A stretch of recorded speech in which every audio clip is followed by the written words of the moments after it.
Budget ইনশাআল্লাহ ভালো হবে 11 তারিখ। বাংলাদেশের প্রতিটি মানুষকে চিন্তায় রেখে বাজেট দেওয়া হচ্ছে। এই দেশের প্রত্যেকটি নাগরিককে মাথায় রেখে বাজেট দেওয়া হচ্ছে ইনশাআল্লাহ।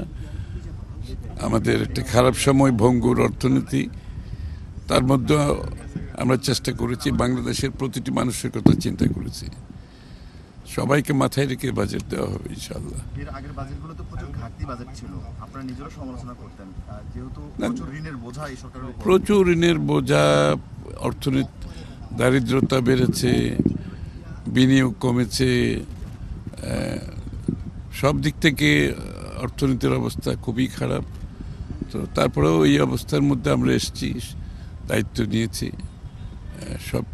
এরপরও বাংলাদেশের প্রতিটি মানুষকে মাথায় রেখে বাজেট দেওয়ার চেষ্টা করেছি আমরা, কারণ বাজেটের এই অর্থনীতিতে সকলের অংশগ্রহণ আমরা যাতে নিশ্চিত করতে পারি। টাইফুন ফ্যাব্রিক কেয়ার, ফ্যাব্রিক কেয়ারের সুপার পাওয়ার। অর্থনীতির সুফল যাতে প্রত্যেকটি নাগরিকের কাছে যায়, সেগুলো মাথায় রেখে বাজেট করার চেষ্টা করেছি আমরা, এবং আশা করি এটা একটা ভালো বিগিনিং। কারণ আমরা তো খুব একটা ভঙ্গুর অবস্থার মধ্যে আছি এখন, সেই অর্থ যেটা পেয়েছি আমরা বিগত সরকারগুলো থেকে। তো আশা করি এটা একটা ভালো শুরু হবে। একটু সময় দিতে হবে, কিন্তু শুরুটা আশা করি ভালো হবে।